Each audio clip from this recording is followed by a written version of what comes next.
Hello everyone, today our topic is religious belief, जो कि class 7th का topic है, एसएसटी का है। इस टॉपिक के अंदर मैं आपको 4 पार्ट में डिवाइड वीडियोस बताऊंगी। सबसे पहले मैं आपको भक्ति ट्रेडिशंस के बारे में बताऊंगी, उसके बाद नेक्स्ट वीडियो में हम आपको कबीर के बारे में, और उसके बाद में आपको गुरु नानक के बारे में, और उसके बाद सूफी ट्रेडिशंस के बारे में बताऊंगी। सबसे जो फेमस ट्रेडिशंस थे वो थे भक्ति ट्रेडिशंस और सूफी ट्रेडिशंस। तो फर्स्ट ऑफ ऑल अपन भक्ति ट्रेडिशंस के बारे में पढ़ेंगे। रिलीजियस बिलीफ का मतलब होता है धर्म के प्रति लोगों का विश्वास। जैसे अपने धर्म है, लोग यहाँ पर बहुत सारे धर्म है, इंडिया में भारत में बहुत सारे धर्म है, तो धर्म पर लोग कैसे विश्वास रखते हैं, कैसे रखना चाहिए, तो वो सारी ही चीजें बताते हैं भक्ति इसमें ट्रेडिशंस के अंदर बताती हूँ। फर्स्ट ऑफ ऑल जो आया था भक्ति ट्रेडिशंस जो था, सबसे ज्यादा जो पॉपुलर हुआ था वो साउथ इंडिया में 8th सेंचुरी के अंदर हुआ था। अलवर और न्यानार जो संत थे, उन्होंने सबसे ज्यादा इसको पॉपुलराइज किया था। उसके बाद the purchase of the path surrounding on itself to the god, मतलब खुद को भगवान को पूरी तरह से समर्पित कर देना चाहिए। भक्ति मीन्स जो होता है डिवोशंस होता है। भक्ति संत जो होते हैं, भक्ति संत के बारे में अब इसमें पढ़ूंगी। भक्ति संत जो थे वो थे, सबसे मेन पॉपुलर थे शंकराचार्य और रामानुज।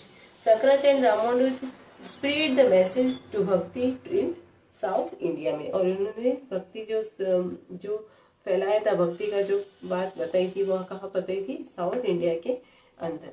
शंकराचार्य ने बताया था कि soul of God and soul of humans means जो भगवान की आत्मा है और जो ह्यूमन बींग्स की आत्मा है उनमें कोई भी अंतर नहीं होता है।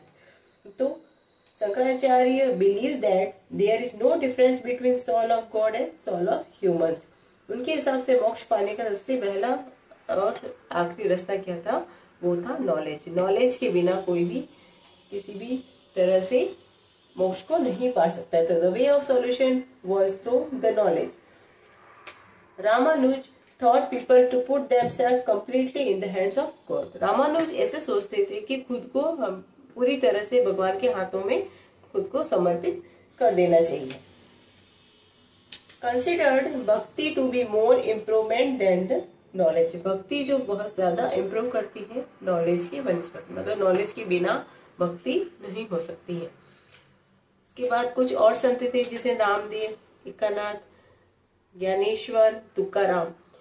ये जो सारे ही संत थे उन्होंने पॉपुलराइज किया था वर्शिप को, कि विठला के रूप में उन्होंने विठल जो थे उनके रूप में पॉपुलराइज किया था। और विठल जो है भगवान विष्णु का ही एक रूप है, और यही बात बताई थी इन्होंने महाराष्ट्र के अंदर। उसके बाद आए थे और संत चैतन्य, जिन्होंने भगवान कृष्ण की भक्ति के बारे में बताया था, और ये बताया था उन्होंने बंगाल्स में। तुलसीदास और सूरदास जो भी, ये दोनों भी भक्ति संत थे।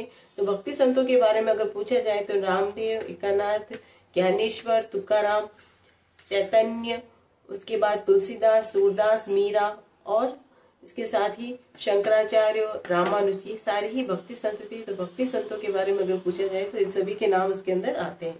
तुलसीदास और Surdas was a devotees of Ram. उन्होंने भगवान राम के बारे में बताया था। और मीरा के बारे में, जैसे आप सब लोग जानते हैं, Meera was also devote of Krishna. इसके साथ ही ये जो है भक्ति जो संत है वो अपन को क्या सीख देते हैं।